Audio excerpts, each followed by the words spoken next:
What's up, YouTube? It's Verdix here, bringing you guys another gameplay commentary today, and we're going to be playing some Hardpoint on the map Raid, and that's pretty much all I'm going to say about the gameplay today, because I got a lot to get through, because I want to talk about the MLG Dallas Placings, specifically the top 8, and who ended up actually snagging their pro status from this event.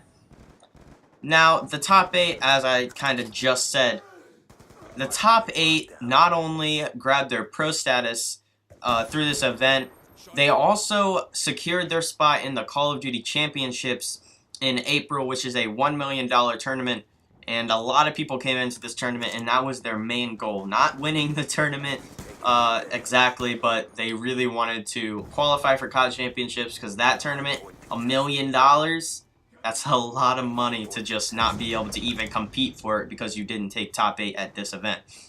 Now let's get straight into it. We're just going to tell you guys the top 8. I'm going to tell you the roster, and I may or may not tell you a little bit about their run to actually get there. As I did watch the entire tournament on Twitch TV this weekend, and it was honestly, I'm going to be completely honest with you guys, it was awesome to watch. It was a great tournament. Alright, so 8, 7, and 6 seed. I'm going to go from 8 to first, by the way. 8th, 7th, and 6th, I don't know for sure if these placings are exactly how it was, but I do know for sure that these are the people that were in the 6th through 8th spot. I just don't know if it was in this order. But I'm just going to take a wild guess, and hopefully I might be correct. If I am not correct, just let me know in the comments below. Please don't be mean and say you're a fucking dumbass and do your research before you do a commentary, because I really wanted to get this out to you guys as soon as possible, and I looked on the internet to see it. I couldn't really find it, so I'm just going to wing it and go off what I think may or may not have happened. Alright, so coming in at number 8 is going to be Quantic Gaming, and that roster is going to be Liar, Twiz, Fizzerp, and the Captain Nameless for that squad.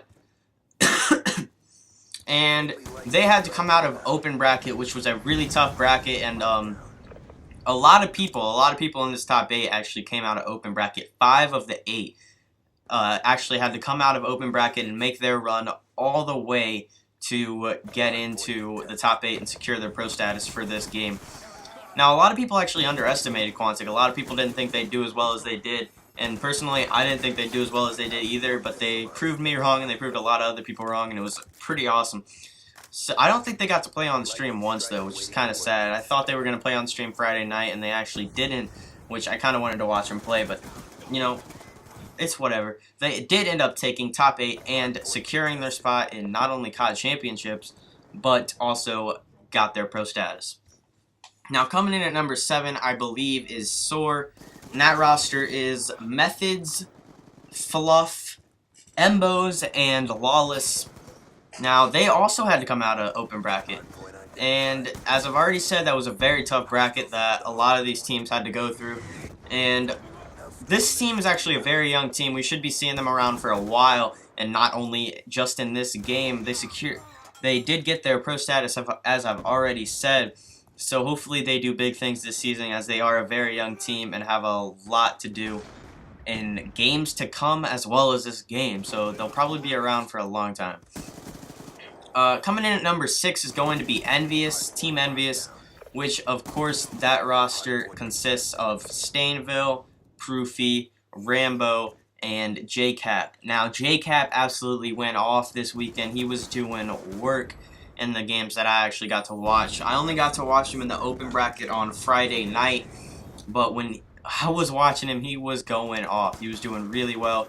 It was really fun to watch. Coming in at number 5 is going to be Optic Gaming. Now, 5 through 1, I actually do know the exact seeding. So coming in at number 5 is going to be Optic Gaming, which of course we should all know the roster by now, is Nadeshot, Scump, Big T, and Merc. Now, they also had to come through the open bracket. Very tough run for them, and they actually ended up pulling it out, as a lot of these teams did in the top 8, and, you know, they had a pretty good tournament. I thought it was pretty cool.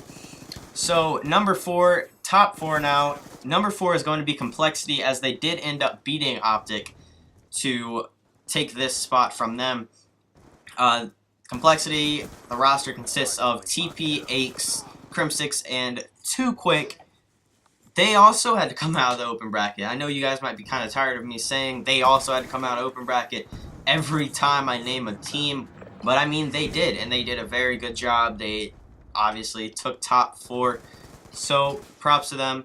Now the top 3 are actually the only teams out of the top 8 that did not have to come through the open bracket.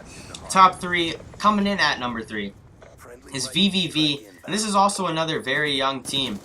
And their roster consists of Replays, Realize, Complex, and Theory, and they also made a very good run to end up taking top 3 in this tournament.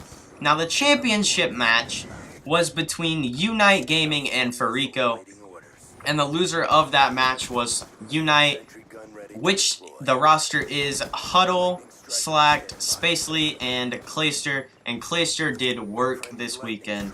A lot of people are calling him the best in the game right now because of how well he did this weekend, but they were not able to pull it out as Farico ends up taking it all, and that roster is Karma, Killa, Miracles, and the captain, Parasite, and they did amazing this weekend. They only dropped 2 maps the entire weekend.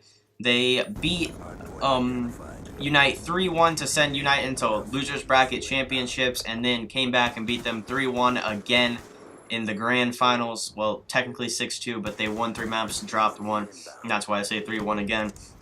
But they did end up taking the entire thing, and it was pretty good to watch. It was a very good match. A lot of the maps, the score might not have been so close, but a lot of the maps were close. So hopefully you guys enjoy this little breakdown of the top 8 at MLG Dallas, and until next time, peace.